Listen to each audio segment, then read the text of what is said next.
Kitchen ബിന്നിൻ്റെ പേരിൽ വലിയ വെട്ടിപ്പ് നടന്നു. അതേപോലെ റോഡുകൾ, ഇടറോഡുകൾ മുഴുവൻ തകർന്നു കിടക്കുന്നു. തെരുവ് വിളക്കുകൾ കത്താത്ത സാഹചര്യം. ഇതിനോടൊക്കെയുള്ള ജനങ്ങളുടെ അമർഷം, ആ അമർഷം ജനങ്ങൾ ഇതിൽ പ്രകടിപ്പിക്കും. ഈ ചരിത്രത്തിൽ ഇതുവരെ ഉണ്ടാകാത്ത അത്ര വോട്ടിംഗ് ശതമാനം ഇത്തവണ ഉണ്ടാകുമെന്നാണ് തെരഞ്ഞെടുപ്പ് കമ്മീഷണർ പറഞ്ഞത്. 80% വോട്ടിംഗ് ശതമാനം ഉണ്ടാകുമെന്ന്. അങ്ങനെ ഒരു പ്രതീക്ഷ ഉണ്ടോ? വോട്ടിംഗ് ശതമാനം 2 കാരണങ്ങളാലാണ് സാധാരണ വർദ്ധിക്കാറ്. ഒന്ന്, ഈ കള്ളവോട്ട് ഇല്ലാതായി കഴിഞ്ഞാൽ വോട്ടിംഗ് ശതമാനം വർദ്ധിക്കും. 2, വോട്ടർമാർ ഇല്ലാതായി കഴിഞ്ഞാൽ. പക്ഷേ ഈ തെരഞ്ഞെടുപ്പിലൊരു വലിയ പ്രശ്നം വരാൻ പോകുന്നത്, ഇടതുമുന്നണിയുടെ നേതൃത്വത്തിലുള്ള സർക്കാരിൻ്റെ കീഴിലുള്ള സംസ്ഥാന തെരഞ്ഞെടുപ്പ് കമ്മീഷൻ നിരവധി ആളുകളുടെ വോട്ട് വെട്ടിമാറ്റിയിരിക്കുകയാണ്. ഇന്നലെയും എനിക്ക് നിരവധി ആൾക്കാരുടെ ഫോൺ കോളുകൾ വന്നു. കഴിഞ്ഞ തെരഞ്ഞെടുപ്പിൽ വോട്ട് ചെയ്തിരുന്നു, ഇത്തവണ വോട്ടില്ല. കഴിഞ്ഞ കോർപ്പറേഷൻ തെരഞ്ഞെടുപ്പിൽ വോട്ട് ചെയ്തിരുന്നു, അതേ സ്ഥലത്ത് താമസിക്കുന്നു, ഇത്തവണ വോട്ടില്ല. ഒരു വീട്ടിലുള്ള 4 പേര് 4 ബൂത്തിൽ, പല വാർഡുകളിൽ. ഇതൊക്കെ ഒരു വലിയ ഒരു തെരഞ്ഞെടുപ്പിനെ അവിഹിതമായി സ്വാധീനിക്കാൻ വേണ്ടിയിട്ടുള്ള, ജനാഭിപ്രായത്തെ അവിഹിതമായിട്ട് സ്വാധീനിക്കാൻ വേണ്ടിയിട്ടുള്ള ഒരു ശ്രമത്തിൻ്റെ ഭാഗമാണ്. ഇപ്പോൾ നമ്മുടെ വാർഡുകളുടെ വിഭജനം തന്നെ വലിയ അശാസ്ത്രീയല്ലേ. കാരണം 17,000 വോട്ടുള്ള ഭീമാപ്പള്ളി വാർഡുണ്ട്, 3,000-4,000 വോട്ടുള്ള വാർഡുകൾ വേറെയുണ്ട്. അപ്പോൾ ഇതെല്ലാം കാണിക്കുന്നത് ഇടതുമുന്നണി സംസ്ഥാന തെരഞ്ഞെടുപ്പ് കമ്മീഷനെ ഉപയോഗിച്ചുകൊണ്ട്, അതിലെ ഉദ്യോഗസ്ഥന്മാരെ ഉപയോഗിച്ചുകൊണ്ട് ഈ തെരഞ്ഞെടുപ്പിൽ അവർക്ക് അനുകൂലമായിട്ട് വിധിയെഴുത്ത് ഉണ്ടാകാൻ വേണ്ടിയിട്ടുള്ള ശ്രമം നടത്തുമെന്നാണ്. പക്ഷേ ഇതിനെയൊക്കെ മറികടന്നുകൊണ്ട് ജനങ്ങളുടെ അഭിപ്രായം ഈ തെരഞ്ഞെടുപ്പിൽ ഈ സർക്കാരിനോടുള്ള അമർഷം ജനങ്ങൾ രേഖപ്പെടുത്തും. അശാസ്ത്രീയമായ വാർഡ് വിഭജനമാണോ ഉദ്ദേശിച്ചത്? തീർച്ചയായിട്ടും. അശാസ്ത്രീയമായെന്ന് പറഞ്ഞാൽ ശരാശരി 6,000-7,000 വോട്ടർമാരാണ് ഉണ്ടാവേണ്ടത്. 17,000 വോട്ട് എങ്ങനെ ഒരു വാർഡിൽ വരുന്നത്? ചില സ്ഥലത്ത് 3,000-4,000 വരുന്നു. അപ്പോൾ അത് അശാസ്ത്രീയമാണ്. അപ്പോൾ വോട്ടിംഗ് ശതമാനം കൂടിക്കഴിഞ്ഞാൽ അതിൽ കള്ളവോട്ടുകാരിക്കും അധികം എന്നുള്ളൊരു അഭിപ്രായമാണുള്ളത്.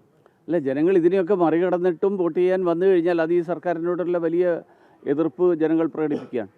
തെരഞ്ഞെടുപ്പ് കമ്മീഷൻ തന്നെ അങ്ങനെ പറയുന്നുണ്ടെങ്കിൽ തെരഞ്ഞെടുപ്പ് കമ്മീഷനും കാര്യം മനസ്സിലായി തുടങ്ങുന്നുണ്ട് എന്നാണ് എൻ്റെ അർത്ഥം. ഈ കടകംപള്ളി പറയുന്നത് ശ്രീലേഖയ്ക്ക് അവർ ഉന്നത പോലീസ് ഉദ്യോഗസ്ഥയായിരുന്നു, അധികാര ഭ്രമമാണ്, അവർ ഈ അനാവശ്യമായ കാര്യങ്ങൾ പറഞ്ഞ് പ്രചരിപ്പിക്കുന്നു, ജനങ്ങൾ ഇത്തവണ അവരെ വോട്ടിക്കുമെന്നൊക്കെയാണ് പറയുന്നത്. അങ്ങനെയാണെങ്കിൽ ആദ്യം തീരുമാനിക്കേണ്ടത്, മാർക്സിസ്റ്റ് പാർട്ടി കഴിഞ്ഞ തെരഞ്ഞെടുപ്പിൽ പിണറായി വിജയനെ വീണ്ടും മത്സരിപ്പിക്കാൻ തീരുമാനിച്ച അവരുടെ പൊതു നിയമമൊക്കെ മാറ്റിവെച്ചിട്ടാണ്. അവർ സാധാരണ 2 തവണ 3 തവണ മത്സരിച്ച ആൾക്കാർ, ജയിച്ച ആൾക്കാർക്ക് പിന്നെ ടിക്കറ്റ് കൊടുക്കേണ്ട എന്നുള്ളതായിരുന്നു. അപ്പോൾ അതിനേക്കാൾ വലിയ അധികാരഭ്രമമില്ല. പിന്നെ ശ്രീലേഖ സ്വയം മത്സരിക്കാൻ താല്പര്യപ്പെട്ടിട്ട് വന്നതാണെന്ന് എനിക്ക് തോന്നുന്നില്ല. പാർട്ടിയാണ് ശ്രീലേഖയോട് മത്സരിക്കാൻ ആവശ്യപ്പെട്ടത്. ഇന്ന് ശ്രീലേഖ ഫേസ്ബുക്കിൽ ഒരു സർവേ ഫലം പങ്കുവച്ചിരുന്നു. തെരഞ്ഞെടുപ്പ് ചട്ടങ്ങൾക്ക് വിരുദ്ധമായിട്ടാണ്. എനിക്കറിയില്ല, അതൊക്കെ ഓരോരുത്തർ ചെയ്തതിനെ കുറിച്ച് അവരോട് തന്നെ ചോദിച്ചു. ഞാൻ കണ്ടിട്ടില്ല എന്താ പങ്കുവെച്ചത് എന്നുള്ളത്. പിന്നെ സർവേ ഫലം നിങ്ങളെല്ലാവരും തന്നെ പ്രസിദ്ധപ്പെടുത്തുന്നതല്ലേ. പക്ഷെ അത് വോട്ടെടുപ്പ് നടക്കുന്ന പശ്ചാത്തലത്തിൽ പാടില്ലല്ലോ. വോട്ടെടുപ്പ് മുഴുവൻ കഴിഞ്ഞ അങ്ങനെയാണ് ഇന്നലെ പുറത്തുവിടാൻ പാടില്ലല്ലോ. പുറത്തുവിട്ടവർക്കെതിരായിട്ടല്ല നടപടിയെടുക്കുക. കടകംപള്ളി പറയുന്നുണ്ട്, അതായത് SITയുടെ പ്രത്യേക അന്വേഷണം സർക്കാർ പൂർണ്ണമായും സഹകരിക്കുന്നുണ്ട്, സർക്കാരിന് ഒന്നും ഒളിച്ചു വയ്ക്കാനില്ല. അതൊക്കെ അല്ല, ജനങ്ങൾ വിഡ്ഢികളല്ല എന്നുള്ളതാണ് എനിക്ക് പറയാനുള്ളത്. കാരണം പത്മകുമാറിനെ അറസ്റ്റ് ചെയ്തതിന് ശേഷം അന്വേഷണം മുന്നോട്ട് നീങ്ങിയിട്ടില്ല. SITയുടെ കയ്യും കാലും ആരോ കെട്ടിയിട്ടിരിക്കുകയാണ്. പത്മകുമാറിനെ അറസ്റ്റ് ചെയ്തതിന് ശേഷം ഇപ്പോൾ പത്മകുമാർ പറഞ്ഞത് എന്നെ മാത്രം എന്തിനാണ് കുറ്റക്കാരാക്കുന്നതെന്നാണ്.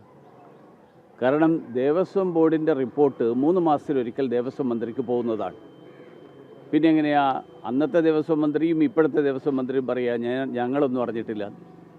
ഫയൽ വന്നിട്ടില്ല എന്നുള്ളതിനർത്ഥം ഒന്നും അറിഞ്ഞിട്ടില്ല എന്നല്ല. ഫയൽ വന്നിട്ടുണ്ടാവില്ല, പക്ഷേ 3 മാസത്തിലൊരിക്കൽ ദേവസ്വം ബോർഡിൻ്റെ റിപ്പോർട്ട് ദേവസ്വം മന്ത്രിക്ക് കൃത്യമായിട്ട് പോകുന്നുണ്ട്. പോകണം, അത് നിയമമാണ്. ദേവസ്വം ആക്റ്റിൽ നിഷ്കർഷിച്ചിട്ടുള്ള കാര്യമാണ്. അപ്പോൾ പിന്നെ കടകംപള്ളിക്ക് അറിയുമല്ലോ അന്നത്തെ കാര്യങ്ങൾ. തിരുവനന്തപുരം കോർപ്പറേഷനിൽ BJP അതായത് തിരുവനന്തപുരം കോർപ്പറേഷൻ BJP ഈ തവണ ഭരണത്തിലെത്തുന്ന ഒരു ലക്ഷ്യത്തോടു കൂടിയാണ് ഞങ്ങൾ തെരഞ്ഞെടുപ്പ് പ്രവർത്തനം ആരംഭിച്ചത്. ഇപ്പോഴും ഞങ്ങൾക്ക് അക്കാര്യത്തിൽ പൂർണ്ണ വിശ്വാസം. ഈ ഇന്നലെ നടിയുടെ വിധിയുമായി ബന്ധപ്പെട്ട്, കേസുമായി ബന്ധപ്പെട്ട് ഇന്ന് രാവിലെ അടൂർ പ്രകാശ് ഒരു പ്രതികരണം നടത്തിയിരുന്നു. ഈ ദിലീപിന് നീതി ലഭ്യമായി, സർക്കാരിന് വേറെ പണിയൊന്നും ഇല്ലാത്തതുകൊണ്ടാണ് അപ്പീലിന് പോകുന്നതെന്ന്. BJPക്ക് അങ്ങനെ ഒരു നിലപാടുണ്ട്? അല്ല, ഞാൻ അതിൻ്റെ ഒന്നാമത് അടൂർ ഗോപാലകൃഷ്ണൻ അടൂർ പ്രകാശാണ് UDF അല്ല, ഞാൻ എന്താ പ്രതികരണം എന്ന് ഞാൻ കണ്ടിട്ടില്ല. UDFൻ്റെ അഭിപ്രായമാണോ അത് അല്ലയോ എന്നുള്ളതൊന്നും എനിക്കറിയില്ല. ഈ കാര്യത്തിൽ സർക്കാരാണ് ഈ കാര്യത്തിൽ അഭിപ്രായം പറയേണ്ടത്. അതായത് ഈ കേസ് നടത്തിപ്പിൽ വീഴ്ചയുണ്ടായോ, ഈ കേസിൻ്റെ പിന്നിലൊരു ഗൂഢാലോചനയുണ്ടായി എന്ന് പറയപ്പെടുന്നത് എന്തുകൊണ്ട് തെളിയിക്കപ്പെട്ടിട്ടില്ല?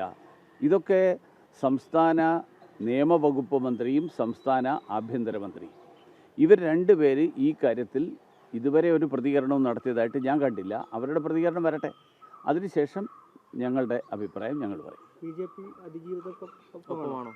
ഇല്ല, ഞങ്ങളെല്ലായ്പ്പോഴും പീഡിപ്പിക്കപ്പെടുന്നവരോടൊപ്പമാണ്. ഈ കേസിൽ അതിജീവിതക്കൊപ്പമാണെന്ന് പറയാൻ പറ്റുമോ BJP? എല്ലാ കേസിലും, ഒരു പ്രത്യേക കേസിലല്ല, എല്ലാ കേസിലും സ്ത്രീകൾക്കെതിരായിട്ടുള്ള അതിക്രമങ്ങൾ, ആ അതിക്രമങ്ങൾക്കെതിരായിട്ട് ശക്തമായിട്ട് നിലപാടെടുക്കുന്ന പാർട്ടിയാണ് ഭാരതീയ ജനതാ പാർട്ടി. അതുകൊണ്ടാണ് സ്ത്രീകൾക്കെതിരായിട്ടുള്ള കേസുകൾ സമയബന്ധിതമായി തീർക്കണമെന്നുള്ള നിയമം കേന്ദ്ര സർക്കാർ പാസ്സാക്കിയത് കഴിഞ്ഞ 6 വർഷക്കാലത്തിനിടയിൽ. ഇത്രയും കാലത്തെ ഒരു സർക്കാരും അങ്ങനെയുള്ള നിയമം ഉണ്ടാക്കിയിട്ടില്ല. ഓക്കെ.